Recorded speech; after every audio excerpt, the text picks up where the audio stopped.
Other one. Might be the last one that I do for the day because I'm tired. So this one is already on the Now It Came to Pass Mighty's Network.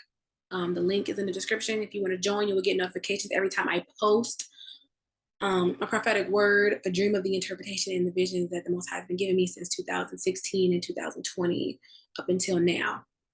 So this one was from June 14th, 2022.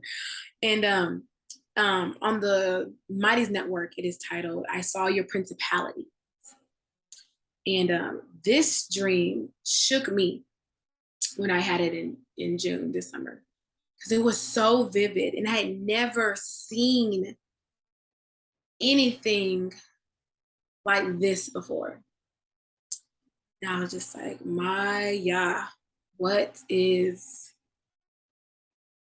what has happened to your daughters? This word is directly for the daughters of the Most High, because we have fallen so far away from being his daughters. He the king, we his daughters, but you out here moving, acting, talking like a harlot, like a hoe. And so that is what I saw. But it wasn't just one woman. It wasn't just 10 women. It was like, graduation day at college, and all the families that come to see their child graduate. Now imagine that whole arena, that whole coliseum is just full of women. And it's like a parade of women, half naked, barely dressed. It was a lot. So I'm gonna read it. So June 14th, 2022. I was in a large building arena upstairs with tons of Black women. I saw women dressed with little to nothing on. The music was worldly, and it felt like a college party or a day party, or like I was at the club. And I almost got caught up, in the music and in seeing all these familiar faces. I was seeing women that I knew, women that I used to be friends with, and women that I associated with, and women that I truly care about. And so I almost got caught up, just being in the midst of it. I was just like, okay, yeah. And I'm really almost got caught up. But then I saw a group of about 5 older women or elder women. These women, they physically looked like they were in their mid 40s or 60s. And they were all kind of heavy set, except for one, the oldest woman there. And these group of 5 women, they were the only ones at the bottom of the arena. I guess where you would say where the graduates would be. They were the only 5 women there in this big space. But all the women that were in the seats and in the arena sitting and standing and watching were looking at them. So yeah, they were there. And the younger women in the audience and in the higher seats area were looking from above as if they were in stadium box seating. And so these older women, they were dancing very secularly, and they were teaching the women who watched how to do so. These elders then were cheering and praising all the young women who watched them and followed after their ways. As I started to walk down the stairs,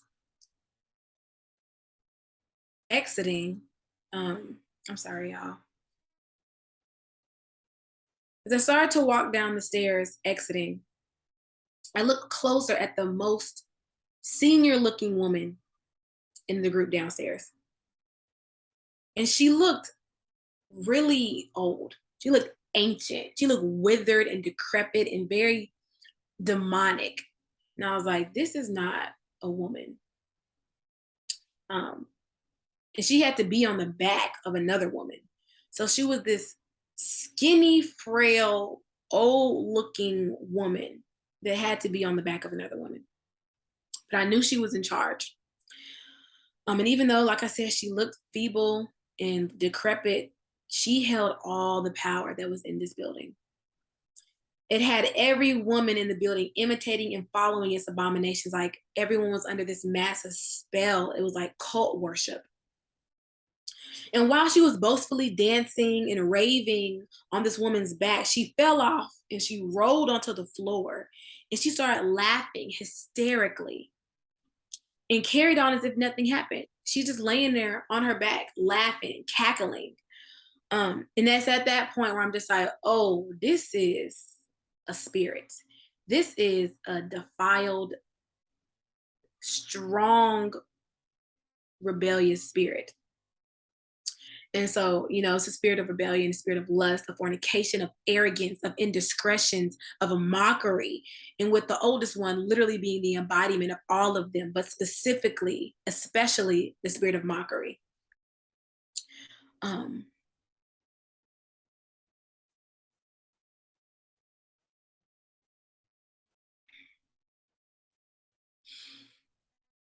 yeah, women, we as a whole, there is so much wrong with the way that we view the world, where we carry ourselves currently. We give praise and honor, kind of like in this dream, to all things lusty, all things of fornication. We praise being a lewd woman.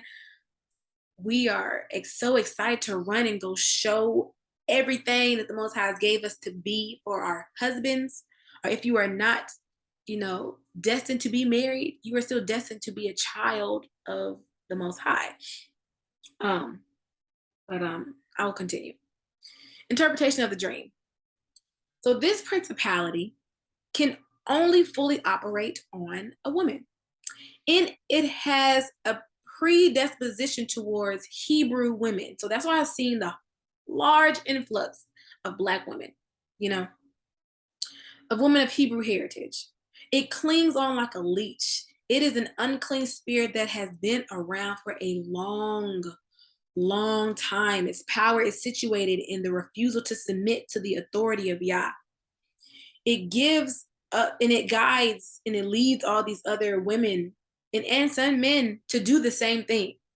It's the rebellion of all honorable actions to gain power and influence in a world run by even more wicked principalities.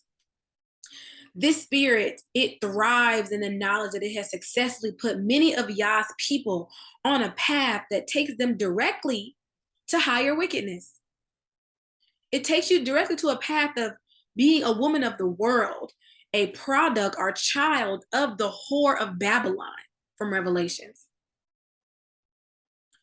So we have to remember, we wrestle not against flesh and blood, but against principalities and wickedness in high places. But I will continue with the dream. So after I saw the spirit of mockery, I started to exit the building a little more quickly. And I saw familiar faces from high school, women or girls then, but women now, who had always over beautified their faces and had to just overly display their bodies. And so Yahu was telling me that this is a representation of lust and vanity, the spirits of lust and vanity that are mixed with low self-esteem and the spirit of lying.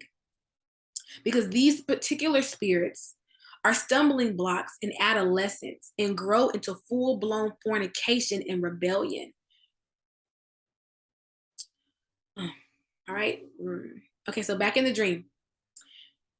So as I'm trying to exit this building, I'm seeing women that I recognize. I'm just like, hold on. And I'm looking a little more closely, and I see this monumental, this grand parade of women climbing up these spiral stairs. They're just going up, up, up, up, up a spiral staircase into they're like all marching deeper and higher into the building. It's like a pageant, but for lust, pride, and brashness. I noticed the two women from high school again, and they were completely naked, covering their nipples and their backside with their hand, like that. But they weren't doing it in shame. And that was just I was just like, what's going on here?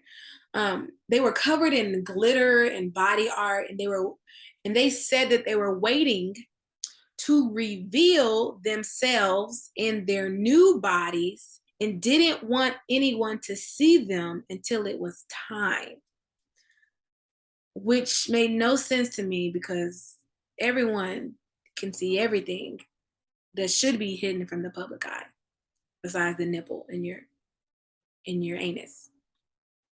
And so I didn't understand all of this. However, I knew that this entire place was just spiritual bondage. And so Yahuwah says in Isaiah 3:16, the women of Zion are haughty, walking along with outstretched necks, flirting with their eyes, strutting along with swaying hips, with ornaments jingling on their ankles. So we got a history of being like this. Really do. I could talk about it because I was one of them women. Couldn't wait to go out to a day party and see how many heads I could turn, how many numbers I could get just to say, no, thank you. Like, that's a whole spirit. That is a whole spirit. It's not of the Most High, y'all. We, delivered. All right. So I'm gonna keep going with the interpretation of that part. So this is a place where these unclean spirits and principalities rule in the hearts and minds of every woman that is in that building. These spirits or these principalities, they keep you under the deception that you are highly praised for your lewdness, that your arrogance is a seal of approval. As you increase in the world standard and endorsement, your spirit and your soul become more engulfed by these principalities who know their time is coming to an end. So furthering your descent into hell is entertaining and comical to them, especially at how easily you are all led astray by your own lasciviousness. And so that was a representation of this parade of naked, glittering women going up this spiral stairs. And they're like excited. It's like literally Carnival, but on a spiral staircase, and everyone's marching upwards. And I'm running down, trying to get out. So all this is happening. I'm running down the spiral staircase. And as they all go up, they're going upstairs, they're going higher and higher. But I'm telling you, I'm running down, getting out of the building. And I finally get out of this building and it's dark outside, but the air is clear, it's fresh, it's calming, it's peaceful. So I'm like, you bust through the doors and just like, whew, like I got out of there, like get out, but of spiritual bondage. And I'm looking around and it's so peaceful outside. But I'm still noticing that there are so many women outside of this Coliseum, basically.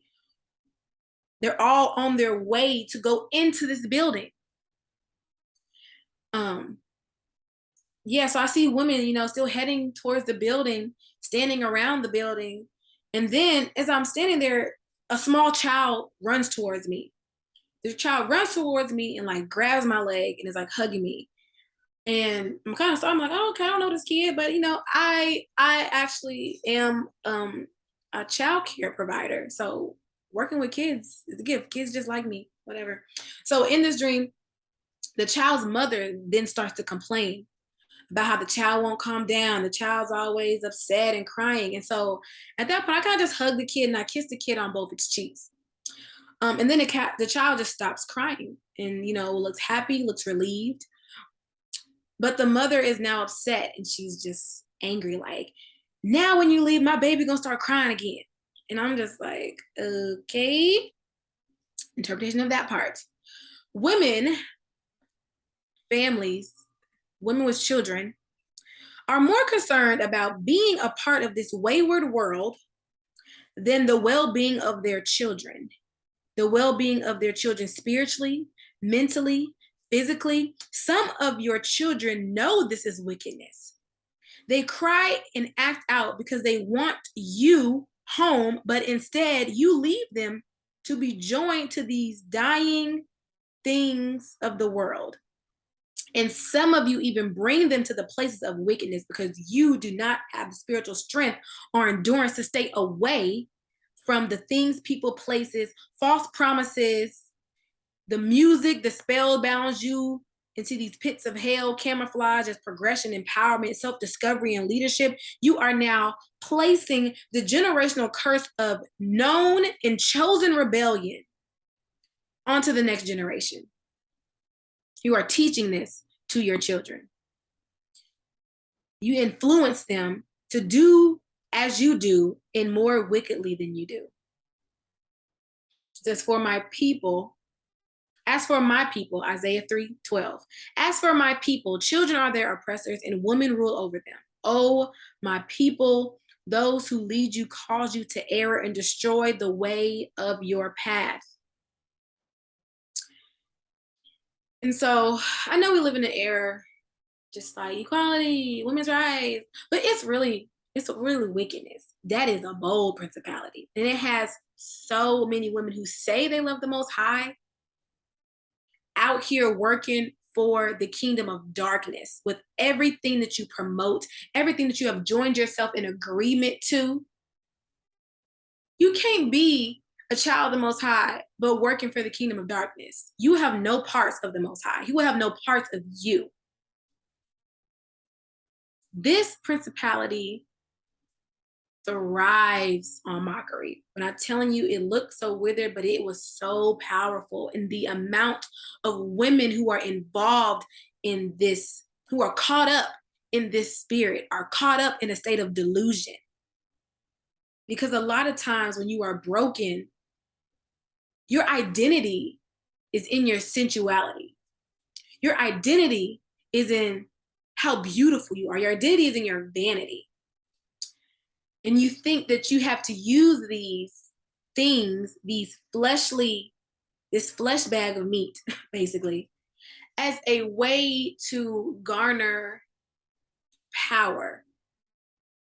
And that is witchcraft, to just be honest. So that was the dream from June. And this dream comes up again, or that principality comes. That principality came up last week in another dream. That's how serious this is. So at the end of the day, it's all about humility. A lot of us women are not humble. We are prideful. I'm gonna talk about it because I was prideful. That's why I got knocked down a whole lot of pegs when I thought and I knew I was on the right path, being celibate for 6 years. But in my mind, like fleshly, I was celibate. But in my mind, in the places I went and the people I entertained, in the way that I moved, I wasn't celibate. I was constantly dancing with the spirit of fornication, constantly dancing with the spirit of lust, constantly dancing with the spirit of haughtiness and flirtation. And I didn't know, like in my own deceived heart, like I knew it was wrong, but I didn't. I was just like, oh no, it ain't that bad though, because I'm not having sex. You are still in cahoots with this principality. Still let it have reign in your life. And so women who say they love the Most High and want to be his child, we have to not just say it, we have to live it. We have to be it. He's done playing with us with this. Oh, I'm a child of the Most High. Yes, girl, I love God, but I'm gonna go to the club this weekend. I'm gonna dress like this, and I'm still, having extramarital relations, and I have like 3 men on my roster. This one buys me food. This one takes me places, and this one is my, my good conversation. But you still out here. The Most High doesn't want that for his daughter. You supposed to be a princess, but you moving, real foul. So we have to get cleaned up. Our garments are dirty. And if we're trying to be at the wedding feast, you can't come. My homegirl said this. My sis Aisha said, Yahusha is coming back for a bride. He does not want no broke, busted, disgusted, half-dressed, looking a mess bride. And that is what the large portion of women are. half dressed, not dressed, a whole mess, and you thinking that you're going to be joined into the kingdom. It doesn't work that way. You got to get cleaned up. You got to get cleaned up. You got to put away all your worldly desires, all the things the world promotes, all these artists you listen to, all these women you follow, all these lifestyles that you have made idols in your heart are all part of this spiritual bondage, are all part of the systems that this principality uses to ensnare women. And because you are ensnared, you are now a tool for this demonic principality to now ensnare men who don't have their spiritual armor on. Like, the enemy was using me as a tool to get other men caught up in the spirit of fornication and lust. And they might have already been in it, but it's just now we got this whole big old swirl of people that are all being used by the same principality in different ways. And so, spiritual warfare is real, and we cannot take it lightly. Everything is spiritual. Everything. Check your heart posture. Line yourself up with the word of the Most High and ask yourself, do I measure up? Am I living the way that my Father has called me to? Or am I just following the wide gate to hell with everybody else? When you're on this narrow path, you're going to be by yourself. It's going to be real lonely.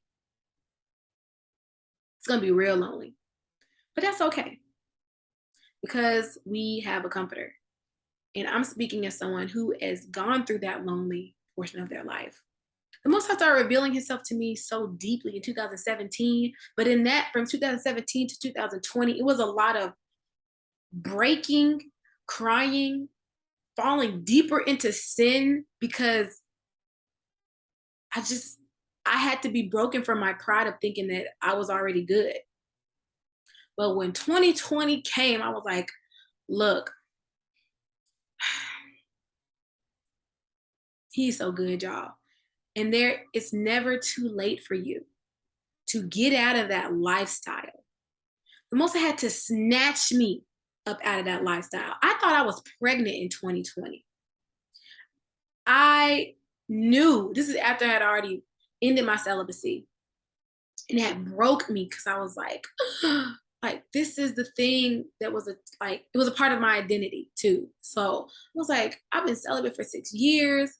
So I was gonna save myself to marriage. And then like I said, the enemy played a long game, year after year, not really guarding myself. And I finally mixed with alcohol on a date.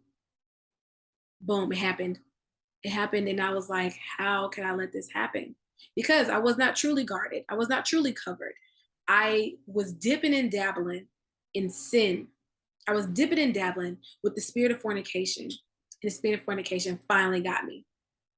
I finally fell back into it. And so, because I was so heartbroken, I didn't think I could come back to the Father in repentance. I just stayed.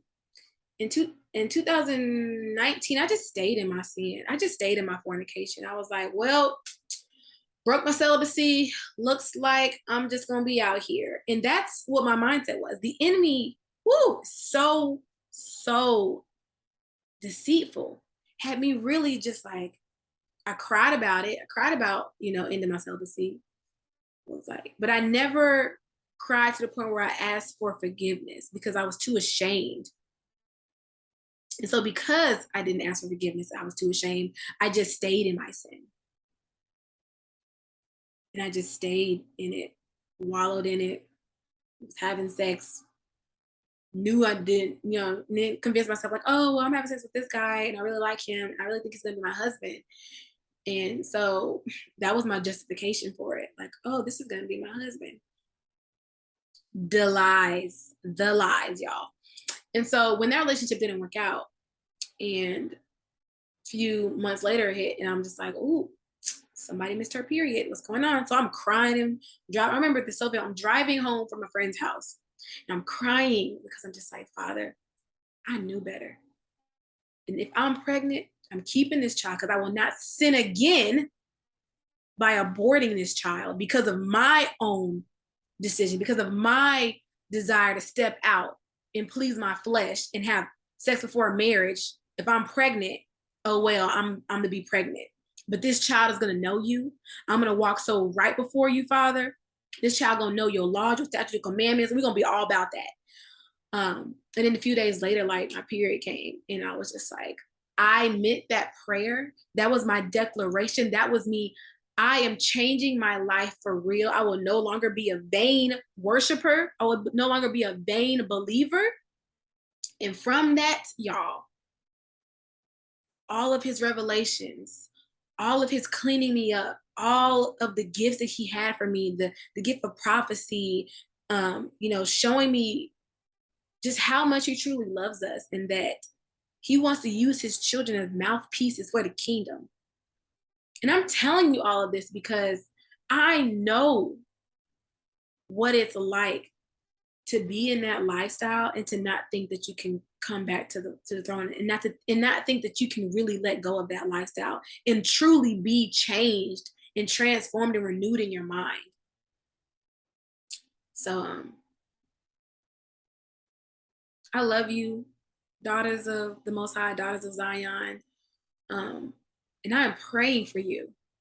If you have a desire to truly come to the Father and be his child and do what he has called you to and get rid of the sin in your life, if that is your desire to just please your Father in heaven, I am praying for you that those strongholds and those bondages be broken off of your life and you be made white as snow. Your garment gonna be looking white and fresh to death for the wedding banquet. You're gonna be front and center and ready to say, yeah, I'm here.